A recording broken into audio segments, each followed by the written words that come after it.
दोस्तों, बहुत सारे लोगों के साथ में ये शिकायत होती है कि उनका जो मन है ना, वो शांत नहीं होता। मन जो है वो अशांत रहता है। और उसकी वजह से क्या है कि जिंदगी का मजा नहीं आता, क्योंकि दिमाग जब शांत है तो वो किसी एक चीज पर फोकस नहीं कर पाएगा। तो अपन इस अशांत मन को कैसे शांत करें, इसी के ऊपर पूरा साइंटिफिक सेशन मैं आपको समर्पित कर रहा हूं। इसको बहुत अच्छे से समझना, बहुत अच्छे से अंडरस्टैंड करना।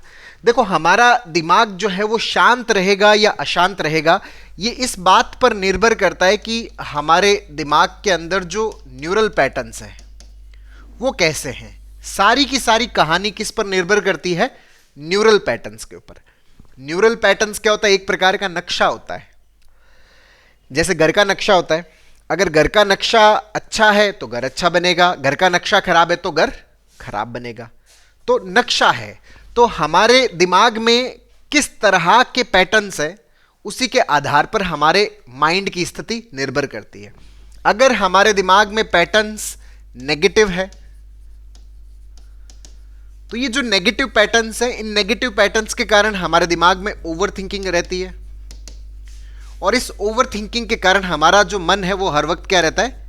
अशांत रहता है। क्योंकि ओवर थिंकिंग का मतलब क्या है? दिमाग का कंटिन्यूअसली चलते रहना, मतलब लगातार चल रहा है, रिलैक्स नहीं हो रहा, रेस्ट नहीं कर रहा।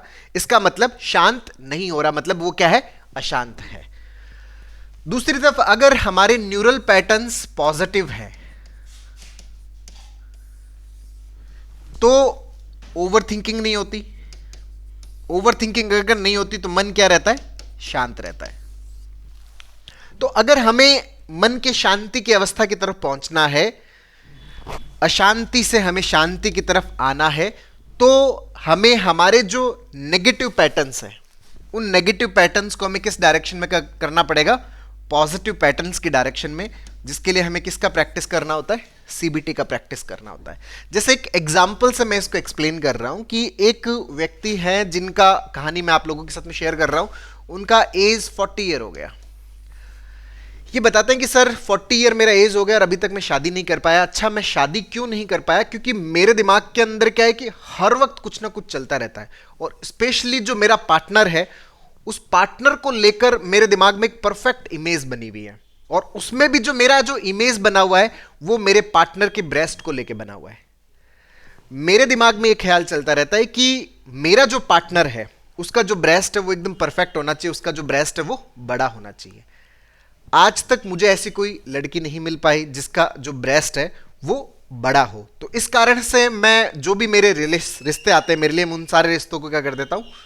दरकिनार कर देता हूं। मेरे दिमाग में हर वक्त यही चलता रहता है, बस ब्रेस्ट का जो थॉट है वही हमेशा मेरे दिमाग में चलता रहता है। इसके कारण मेरा मन शांत नहीं होता। यहां पर कुछ चीजों को समझने की जरूरत है। अच्छा, जब उनसे पूछा गया कि आप ब्रेस्ट का साइज बड़ा क्यों चाहते हो, तो सर ब्रेस्ट का साइज बड़ा होगा तभी तो सेक्सुअली सेटिस्फेक्शन मिलेगा। अगर मान लीजिए कि ब्रेस्ट का साइज बड़ा नहीं हुआ तो मैं उसके साथ में सेक्सुअली सेटिस्फाई नहीं हो पाऊंगा, सेटिस्फाई नहीं हो पाऊंगा तो हमारा रिश्ता नहीं रह पाएगा। रिश्ता नहीं रह पाएगा तो हो सकता है मैं कोई एक्स्ट्रा मैरिटल या इधर उधर बहुत सारी चीजें मेरे दिमाग में हर वक्त चलती रहती है। तो मैं सेटिस्फाई हूं, इसके लिए ब्रेस्ट का साइज बड़ा चाहिए। तो यहां पर कुछ चीजों को समझने की जरूरत है, यहां पर कुछ चीजों को सही तरीके से डिस्प्यूट करने की जरूरत है।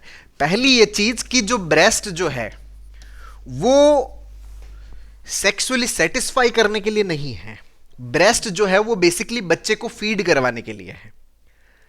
ब्रेस्ट जो मेल की और जो फीमेल की ब्रेस्ट होती है वो ऑलमोस्ट सिमिलर होती है। फीमेल की ब्रेस्ट के अंदर फैट और लैक्टेशनल ग्लैंड होती है। लैक्टेशनल ग्लैंड क्या होती है? वो ग्लैंड्स जो दूध का फॉर्मेशन करती है। अच्छा, वो जो दूध का फॉर्मेशन है, दूध के फॉर्मेशन के लिए फीमेल की ब्रेस्ट के अंदर क्या होती है? लैक्टेशनल ग्लैंड्स ज्यादा होती है। उस ग्लैंड्स की वजह से साइज क्या होता है? बड़ा होता है। तो वो जो साइज बड़ा हो रहा है वो किसके कारण हो रहा है? लैक्टेशनल ग्लैंड के लिए हो रहा है, मतलब दूध के लिए बड़ा हो रहा है। तो मेन काम उनका क्या है? बच्चे को फीड करवाना है, ना कि सेक्सुअल सेटिस्फैक्शन क्रिएट करना।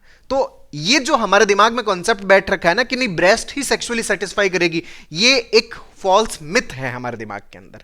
ब्रेस्ट जो है वो बच्चे को फीड करवाने के लिए बना गया। अच्छा, कई लोग बोलते हैं कि सर जो ब्रेस्ट है वो दबाने पर कुछ ज्यादा मजा आएगा। ब्रेस्ट दबाने पर उससे दूध बाहर निकलेगा अगर लैक्टेशनल ग्लैंड फूली हुई है। लेकिन अगर आप उसको दबाने के ऊपर जाओगे तो आप अपने पार्टनर से भी पूछिए कि उसको बहुत ज्यादा पेन भी होता है, वहां पर उसको दर्द होता है। एक बार उससे डिस्कस करके देखें, उससे जाने कि ब्रेस्ट को दबाने पर उसको कितना पेन होता है। आप सामान्यतः अपनी खुद की ब्रेस्ट दबा के देख लीजिए कि आपको वहां पर कोई सेक्सुअल स्टिमुलेशन मिल रहा है या आपको वहां पर कोई दर्द हो रहा है। तो बेसिकली पेन होता है अगर आप अपने पार्टनर से जानेंगे। तीसरा जो पॉइंट है, इंसान के अलावा ऐसा कोई आपने जानवर देखा जो किसी मादा के ब्रेस्ट के साथ में खेल रहा है, सेक्सुअल एक्टिविटी के दरमियान वो उसके ब्रेस्ट के साथ में खेल रहा है? ऐसा कोई भी जानवर नहीं है जो मादा के ब्रेस्ट के साथ में खेल रहा है अपने आप को सेक्सुअली सेटिस्फाई करने के लिए।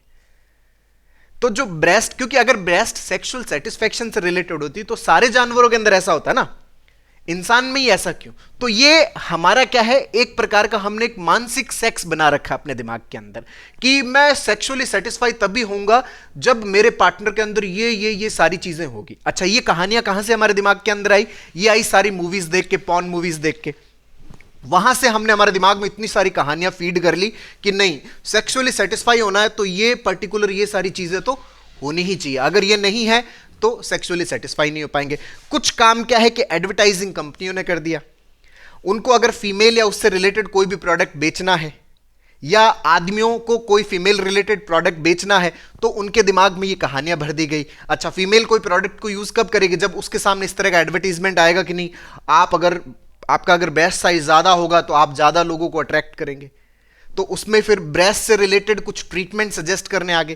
भाई ब्रेस्ट जो है, अगर आपको लैक्टेशनल साइड में जाना है, अगर कोई भी बच्चा पैदा करने की साइड में जाती है तो लैक्टेशनल ग्लैंड से वो ऑटोमेटिकली क्या होने लग जाती है, बड़ी होने लग जाती है, जिससे ब्रेस्ट का साइज ऑटोमेटिकली क्या है, बड़ा होने लग जाता है। ये एक प्राकृतिक साइकिल है, लेकिन इनका जो साइज बड़ा होना चाहिए इससे आप सेक्सुअली सेटिस्फाई होंगे, ये एक प्रकार का क्या है, मिथ है। अच्छा, कई बार फीमेल भी इसका शिकार हो जाती है, उनके दिमाग में भी आ जाता है कि अच्छा मेरी ब्रेस्ट कम है तो मैं अट्रैक्टिव नहीं हूं।